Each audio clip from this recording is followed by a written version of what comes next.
Law school is a test, not a test of strength, creativity, or intelligence, but one of endurance. Law students' greatest nemesis is not a master in legal concepts, but enduring the hours of solitude to which endless studying requires. Law school teaches you one thing above all: how to speak while saying absolutely nothing. We're now about the bar exam. It's a necessary chore, a rite of passage for any just hash lawyer wishing to practice in the content and structure of the test itself vary somewhat from state to state. The experience of taking a 2 day, a 12-hour exam meant to prove your knowledge of everything from contract law to arcane rules about secured transactions is pretty much universally recognized as hellish. It's not some romanticized Atticus Finch type picnic. You'd probably love it, the whole risk of it all, but it's not without a price out there in the city. When you pass the bar, it's all broken dreams and out of reach stars. You have to be brilliant, and you have to throw away your social life, your hobbies, but more than that, you can't get your moral values mixed up with legal ethics. They'll both clash whenever you least expect it. When you hit a crossroad, you have to know when to go left or right, or when to just blindly go forward. Can you do that? Legal education, Nader said, assumes its chief purpose to be development within a refined ethical framework of the analytical and empirical skills necessary to further justice. I am not sure, I answered. I hope it won't break my heart if I don't do well. I had been concentrating on developing the kind of attitude since I'd emerged from my depression in November. I realized how much I had taken the achievement ethic to heart. I had been so hard on my mistakes and Midland performances of sincere effort was all I owed myself. If you can see it, if you can beat it, if you can have inspiring partnership to support you on your way, if you're always learning and you're giving back so that others can learn from you too, then you're always growing and moving towards. But it was not that I felt that I'd done poorly. I just realized that I missed a chance to do well, been underneath the infinite rapper spell, and how I know the law very well. Underneath the infinite rapper spell, it is forbidden to kill, therefore all murderers are punished unless they kill in large numbers and to the sound of trumpets. I am free no matter what rules surround me. If I find them intolerable, I tolerate them. If I find them too obnoxious, I break them. I am free because I know that I alone am morally responsible for everything I do. It's against the law to be an idiot. It should be against the law to be an idiot. We cannot expect people to have respect for law and order until we teach respect to those we have entrusted to enforce those laws. Laws and principles are not for the times when there is no temptation. They are for such moments as this, when body and soul rise in mutiny against their rigor. If at my convenience I might break them, what would it be their worth? In times of war, the law falls silent. In times of war, the law falls silent. In times of war, the law falls silent. Been resilient. I've been repellent. Any fool can make a rule. Any fool will mind it. Any fool can make a rule, and any fool will mind it. Are you planning to follow a career in magical law? Miss Granger asked. No, I'm not, retorted Hermione. Hermione has a nice hiney. I'm hoping to do some good in the work, for there is but one essential justice which cements society, and one law which establishes this justice. The law is right reason, which is the true rule of all commandments and prohibitions. Whoever neglects this law, whether written or unwritten, is necessarily unjust and wicked. Protest beyond the law is not a departure from democracy. It is absolutely essential to it. I have gained this by philosophy. I do without being ordered what some are constrained to do by fear of the law. Laws are spider webs through which the big flies pass and the little ones get caught. Almost any sect, cult, or religion will legislate its creed in the law if it acquires the political power or do so. To do so, rules are for children. This is war, and in war, the only crime is to lose. The more corrupt the state, the more numerous the laws. Beauty provokes harassment, the law says, but it looks through men's eyes. When deciding what provokes it, the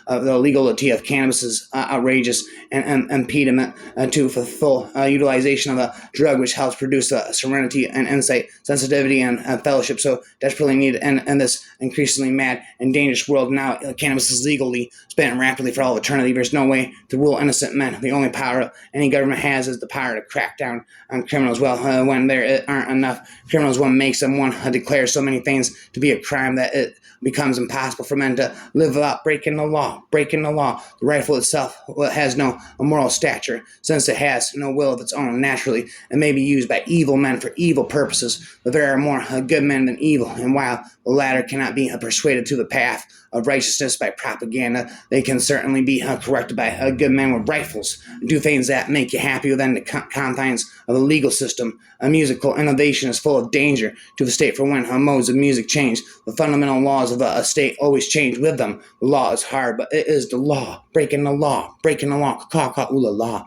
It is more important that innocence be protected than it is that guilt be punished, for guilt and crimes are so frequent in this world that they cannot all be punished. But if innocence itself is brought to the bar and condemned, perhaps to die, rhymes, then the citizen will say, whether I do good or whether I do evil is immaterial, for innocence itself is no protection. If such an idea as that were to take hold in the mind of the citizen, that would be the end of security whatsoever. Most civilization is based on cowardice. It's so easy to civilize by teaching cowardice. You water down the standards which would lead to bravery. You restrain the will. You regulate the appetites. You fence in the horizons. You make a law for every moment. You deny the existence of chaos. You teach even the children to breathe slowly. You tame the state calls its own violence law, but that of the individual crime. We may brave human laws. But we cannot resist natural ones. If you have 10,000 regulations, you destroy all respect for the law. The law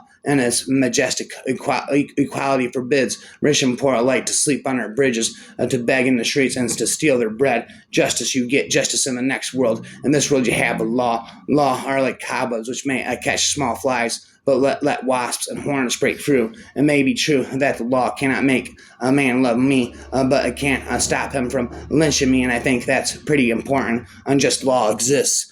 Shall we be content to obey them, or shall we endeavor to amend them and obey them until we have succeeded, or shall we transgress them all at once? Men generally under such a government as this think that they ought to wait until they have persuaded the majority to alter them. They think that if they should resist a remedy would be worse than the evil, but it is the fault of the government itself that the remedy is worse than the evil and makes it worse. Why is it not more apt to anticipate and provide for reform? Why does it not cherish its wise minority? Why does it cry and resist before it is hurt? Why does it not encourage its citizens to be on the alert and to point out its faults and do better than it would have done? Rhythm anthem. The only stable state is the one in which all men are equal before the law, breaking the law, before the law, breaking the law. Only cops and vampires have to have an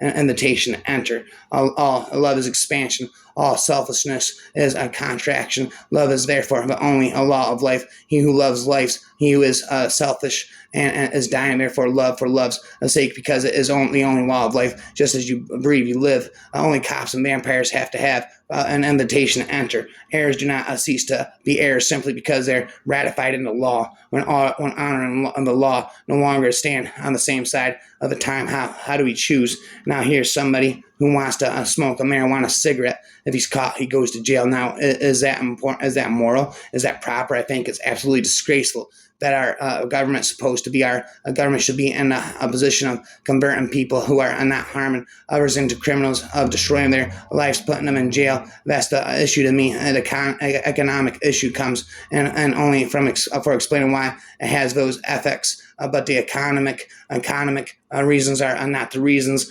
Legalism says God will love us if we change. The gospel says God will change us because he loves us. Never judge someone's character based on the words of another. Instead, study the motives behind the words of the person casting the bad judgment. An honest woman can sell tangerines all day and remain a good person until she dies. Rhymes all day and all night. The minute you read something that you can't understand, you can almost be sure that it was drawn up by a lawyer. Federal and state laws should be changed to no longer make it a crime to possess marijuana for private use. The family did boo-hoo, as this toucan Scoopy-Doo wore Gorgon spits the word. That is what they call it, to give the illusion of honor and law. It is chaos, madness, and blood, and the hunger to win. It has always been thus and shall always be so. The judge's massive eyebrows crept up. Kaldar, are you the one speaking for the plaintiff today? Yes, Your Honor. Well, shit, Dobe said. I guess you're familiar with the law. Breaking the law. You hit it over the head, set its house on fire, and got his sister pregnant, spent in rapid repentant. Winston, how she's going by, asked Herb, and the familiar Newfoundland agreed, and Wildflower gave the appropriate response. She's going a good by and practice the standard for what a continuous rape is set not at the level of a woman's experience of violation, but just above the level of coercion acceptable to men. And although I broke a lot of laws, breaking the law as a teenager, I straightened out immediately upon turning 18 when I realized the state had a legal right to execute me. Penalties against possession of a drug should not be more damaging to an individual than the use of the drug itself, and where they are, they should be changed. Nowhere is this more clear than in the laws against possession of marijuana and private or personal use. Therefore, I support legislation amending federal law to eliminate all federal criminal penalties for the possession of up to 1 ounce of marijuana. Finally happened. Blah, blah. Useless laws weaken the necessary laws. The study of law can be disappointing at times, a matter of applying narrow rules and arcane procedure to an uncooperative reality, a sort of glorified accountant that serves to regulate the affairs of those who have power. And I got the power. Stop, shower time, rum. And that all too often seeks to explain those who do not the ultimate wisdom and justness of their condition. But that's not all the law is. The law is also memory. The law also records a long-running conversation of the nation arguing with its conscience. It is much more important to kill bad bills than to pass good ones. When more are sufficient laws are unnecessary, when more are insufficient laws are unenforceable, a democracy cannot exist as a permanent form of government. It can only exist until the people discover they can vote themselves the largest out of the public treasury. From that moment on, the majority always votes for the candidate promising the most benefits from the public treasury, with the result of that democracy always collapses over a loose fiscal policy to be followed by a dictatorship. I'm an intelligent sociopath. I don't have problems with drugs. I don't commit crimes. I don't take pleasure in hurting people, and I don't typically have relationship problems. I do have a complete lack of empathy, but I consider that an advantage most of the time. Do I know the difference between right and wrong? And do I want to be good? Sure. Peaceful and orderly world is a more comfortable world for me to live, and so I do avoid breaking the law, ooh la la, because it's right. No, I avoid breaking the law because it makes sense. Then hence the meth. The source of every crime is some defect of the understanding, or some error in reason, or some sudden force of the passions. Defect in the understanding is ignorance, and reason and erroneous opinion. My biggest problem with modernity may lie in the growing separation of the ethical and the legal. What is the law? It is what is on the books, or what is actually enacted and obeyed in a society. Or is law what must be enacted and obeyed, whether or not it is on the books? If things are to go right, it was all Mr. Bumble. She would do it, urged Mr. Bumble, first looking around to ascertain that his partner had left the room. That is no excuse, returned Mr. Brownlow. You were present on the occasion of the destruction of these tinkets. Spent rapid, relentless, spent all night and all day. I know the law. Spent rapid, blah, blah, blah. I begin to fall.